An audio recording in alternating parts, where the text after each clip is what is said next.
Nah ini dia ngambil. Ada apa sih Kak? Kok buru-buru banget? Waduh, ternyata speedboat milik kru Sultan sedang dibajak oleh orang hutan, teman. Hati-hati, sobat hutan ini bisa saja menyerang secara tiba-tiba. Dengar suara yang dikeluarkan, teman. Itu adalah tanda bahwa ia merasa terancam. Awas Om kameramen, jangan terlalu dekat. Memang awal ceritanya gimana sih? Kok bisa sampai ada orang hutan yang masuk ke dalam speedboat kita? Pas saya sampai sana aku sudah ada dia ngarah ke sini. Mungkin dia dengar ada suara speed. Oh, jadi pisang yang di speed kita diambil ya? Diambil. Orang utan merupakan salah satu primata yang cerdas, teman. Sobat hutan ini bisa dengan cepat membuat strategi dengan hanya mendengar suara speedboat saja. Biasanya para ranger memarkirkan kapal di tengah sungai agar sulit dijangkau. Karena lengah sedikit saja, mereka bisa menyelinap tak terlihat dan tahu-tahu sudah naik ke kapal. Kalau orang hutan sudah mengincar makanan, mereka bisa berubah dari kalem menjadi buas dan berbahaya. Jadi jangan berani-berani ya merebut kembali apa yang sudah diambil oleh orang hutan. Selain berbahaya, orang hutan juga tidak segan untuk menyerang. Jadi jalan satu-satunya adalah merelakan dan tetap menjaga jarak aman. BTW, induk orang hutan ini adalah Much, sementara anaknya bernama Molly. Nama mereka sama-sama diawali huruf M agar mudah dalam pemantauan penelitian. Dalam seminggu terakhir, mereka berdua memang sering terlihat di sekitar sini.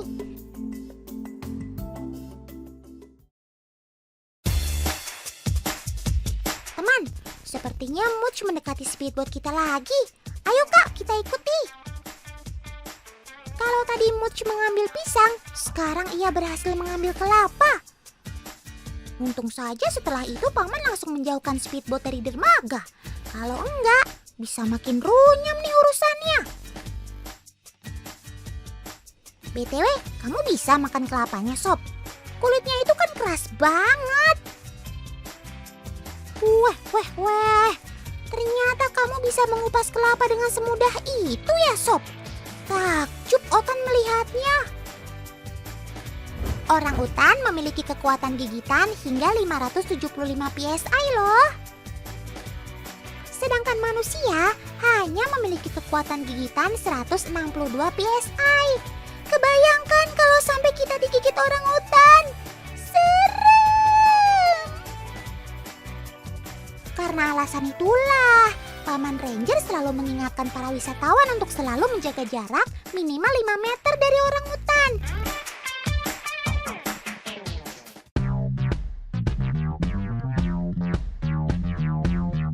Sekarang ini Otan lagi ada di Taman Nasional Tanjung Puting, Kalimantan Tengah. Di sini adalah pusat rehabilitasi pertama orang hutan di Indonesia loh. Makanya Otan lagi banyak ketemu saudara-saudara nih. Kakak-kakak kru si Otan jadi harus menyusuri Sungai Sekonyer dengan kapal untuk masuk ke Taman Nasional ini. Seru kan?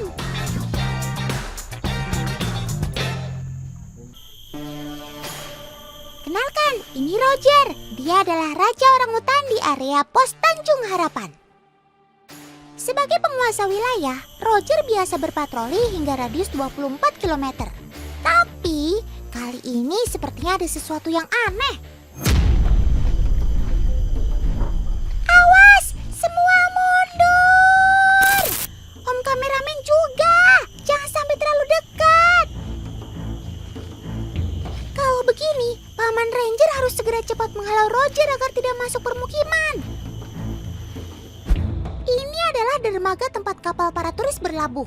Jadi, keberadaan Roger bisa saja berbahaya bagi para pengunjung, teman. Karena bisa saja tiba-tiba menyerang apapun yang ada di sekitarnya. Paman Ranger sedang mencoba memancing perhatian Roger, teman. Tapi, bukannya masuk kembali ke hutan, Roger malah marah dan balik mengejar.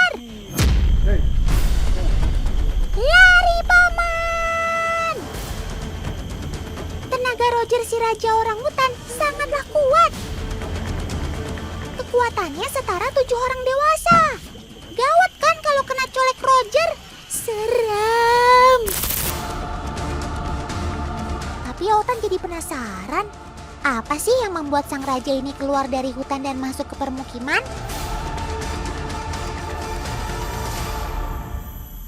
Sekarang si Roger malah memilih diam di atas pohon, seperti sedang menanti sesuatu. Apa sih yang kamu tunggu, Sob?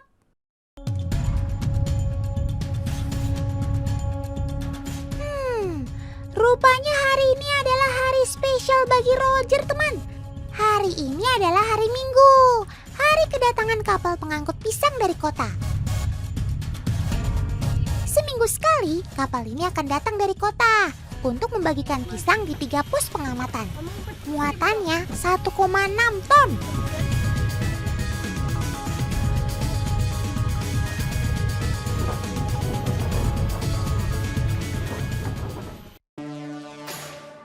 Roger berniat menanti di dermaga dan membajak pisang dari kapal pengangkut. Seperti di film-film saja, Sob. Rupanya Paman Ranger sudah menduga hal ini akan terjadi. Mereka paham, ingatan orangutan mampu mengingat jadwal kapal pembawa pisangnya datang. Makanya Paman Ranger sudah menyiapkan keranjang berisi pisang untuk memancing Roger masuk hutan. Baguslah Roger terpancing.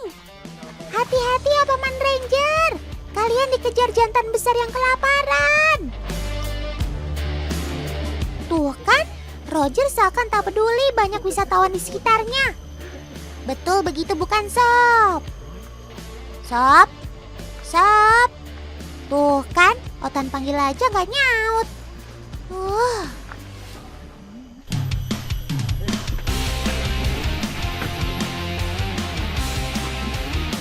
Meskipun Roger sudah masuk hutan, bahaya belum selesai, teman. Paman-paman ini harus bergegas memindahkan pisangnya ke dalam gudang penyimpanan. Tuh, mereka sampai lari tergopoh-gopoh. Hati-hati, Paman. Jangan sampai ada pisang yang ketinggalan. Meskipun hanya memindahkan pisang dan tebu, kegiatan ini bisa beresiko tinggi, teman. Orangutan bisa saja menjadi agresif untuk merebut makanan kesukaannya ini. Kebayangkan kalau ada banyak orangutan yang merebut muatan pisangnya. Hitungan menit, jatah seminggu bisa ludes. Oh iya, pisang dan tebu ini hanya sebagai asupan tambahan saja, teman. Makanya tidak ditanam di hutan dan harus dibawa jauh-jauh dari luar. Jadi satwa di sini bisa mencari makanan alaminya lebih bervariasi.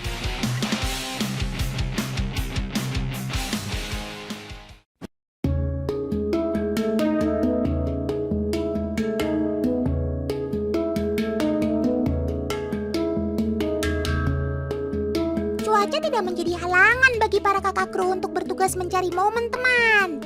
Hujan seharian tidak jadi halangan demi mendapat liputan yang berkualitas.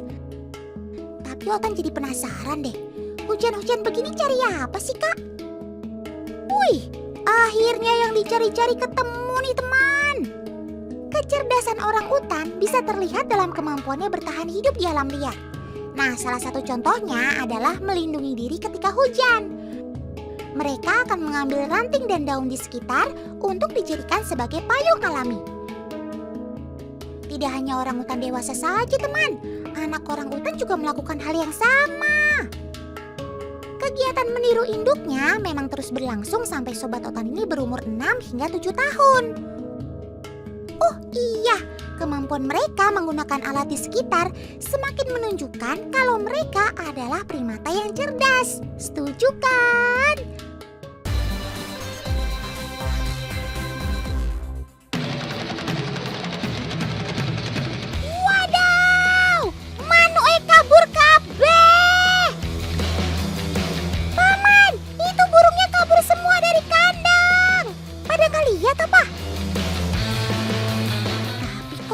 Pada kalem-kalem aja.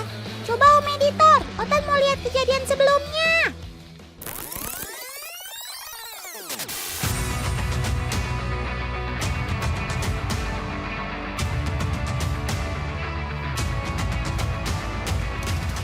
Sepertinya semua berawal dari sini nih.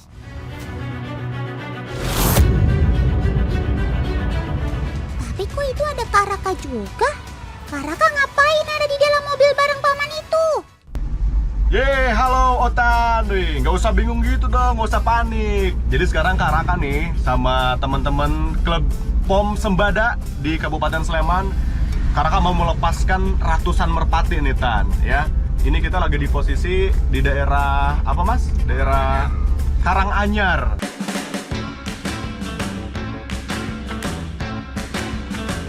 Ya ampun, gitu toh ceritanya. Bikin Otan panik aja nih. Kirain mau macam-macam sama Sobat Otan. Sobat Otan yang satu ini emang juaranya kalau diajak terbang jarak jauh.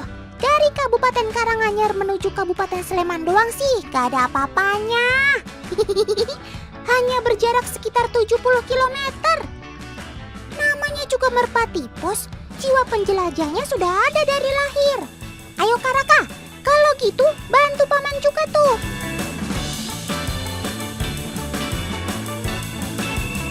Satu, dua, tiga. Yuhuhuhu! Asiknya bisa terbang barengan. Kompak banget sih kalian sob. Otan sampai terpesona melihatnya. Otan jadi pengen ikutan terbang juga. Tapi bagaimana mungkin? Otan kan gak punya sayap. Sob, Otan nebeng dong.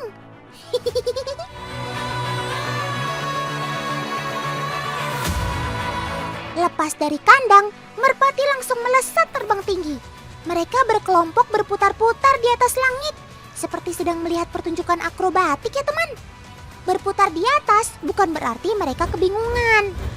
Justru situasi ini jadi penanda kalau mereka sedang membaca situasi sebelum menentukan arah kemana mereka harus pergi.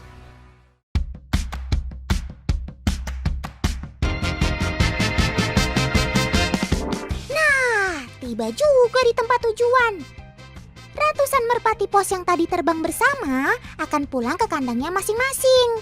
Mereka akan masuk ke dalam kandang melewati finish line. Saat merpati melewati landing board, ring akan otomatis terdeteksi secara real time di alat ini. Mulai dari jumlah merpati yang masuk, nomor ring, semuanya terbaca lengkap. Wih, canggih juga ya ternyata. Siapa paling cepat masuk kandang dengan perhitungan jarak dibagi waktu, dialah pemenangnya.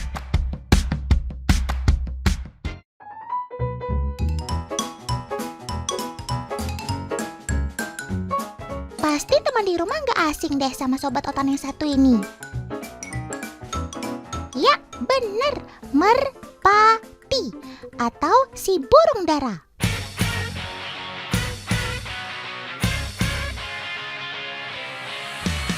Burung yang menjadi lambang perdamaian ini tersebar hampir di seluruh dunia, mulai dari Eropa, Afrika, hingga benua Asia.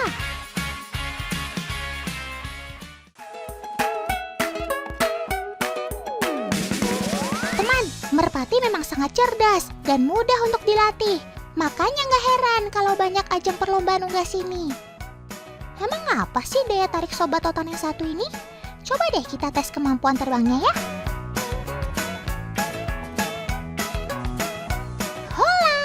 Kak Gaby siap sedia bantu Otan untuk buktiin betapa kerennya merpati kalau lagi terbang.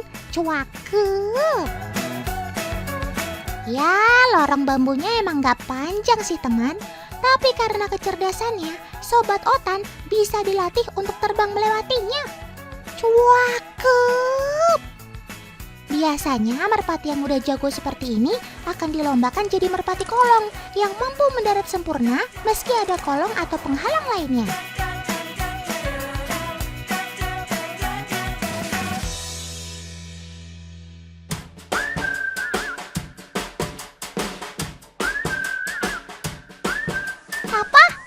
Menantang. Wait, sabar saudara-saudara. Kalau Kalau gitu, Kak Gaby akan bikin challenge ini semakin menantang. Oke, lorong bambu ini sudah ditutup dengan kain hitam. Otan sengaja sisain sedikit celah agar si merpati bisa terbang tepat di tengah celah ini. Gimana? Udah cukup sulit kan? Baiklah, kita mulai ya. Ups, ia berhasil melewati celah kain, teman. Tapi, coba kita lihat ulang ya. Tuh kan, kakinya hampir tersangkut. Kurang fokus kamu, Sob. Ayo, Otan kasih kesempatan sekali lagi deh. Cakep. Keren banget kan aksinya? Buat teman di rumah yang pelihara merpati, coba deh latih kemampuan terbangnya dengan beberapa rintangan seperti ini. Pastinya skill terbangnya jadi lebih jago dari burung lain. Dijamin jadi burung jawara deh.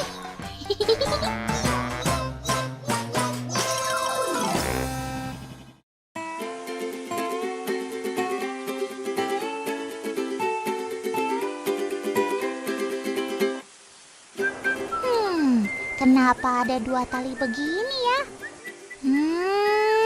Ini pasti ulah Kak Gaby deh. Betul kan? Nongol juga tersangkanya. Ngapain sih Kak ada 2 bandul kayak tadi? Oh, merpatinya mau diterbangin ke sana. Kalau dia sih udah jagoan banget. Mari Kicop, mari kita coba. Yuhuu! Benar-benar cakep.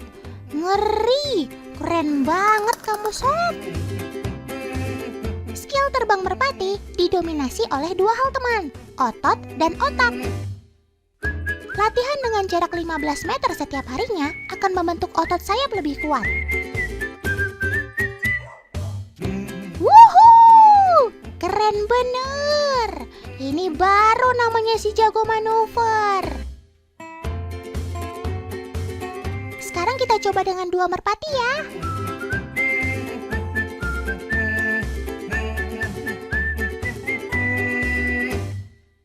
Wah, bandulnya nyaris melukai sobat Otan. Kurang jelas. Ini dia skill terbang yang menggunakan otak. Jika ada pejantan lain, ia tetap terbang dengan tenang dan mengecoh fokus merpati yang lain. Hasilnya jadi kepleset gitu deh.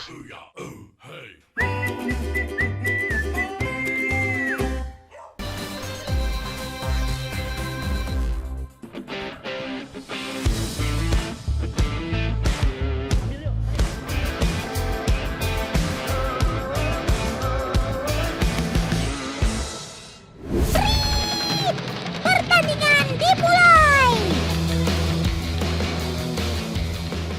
Hani menggiring bola, lalu dioper menuju Rifai.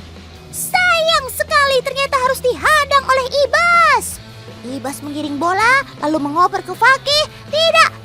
Hani pun mencoba mengambil bola dan... Loh, kipernya kemana ini? Kok gawangnya kosong sih? Bisa kebobolan nih. Stop. Kiper aku mana? Mike. Aduh, ternyata dia lagi ada di sana.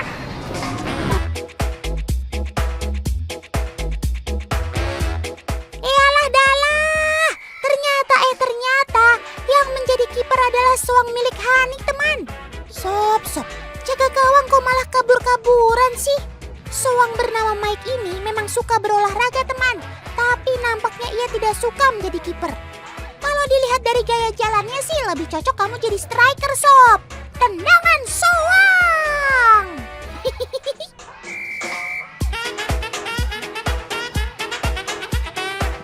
Sama seperti pemain bola profesional. Pada masa injury time, si Mike ikut istirahat sambil minum tuh. Capek banget sih kelihatannya kamu, Sob. Udah kebobolan berapa poin memangnya?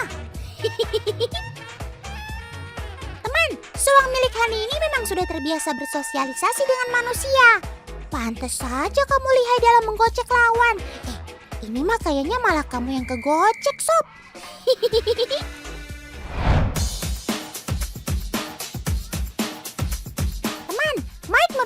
Suang yang viral baru-baru ini karena dia cukup berbeda dengan suang lain. Kedekatan dengan pemiliknya membuat para netizen takjub. Apalagi Hani bisa dekat dengan Mike tanpa ada rasa takut. Badannya besar, tangannya kecil. Kalau dikejar, semua langsung bubar. Suang, suang, suang. Cing, cing.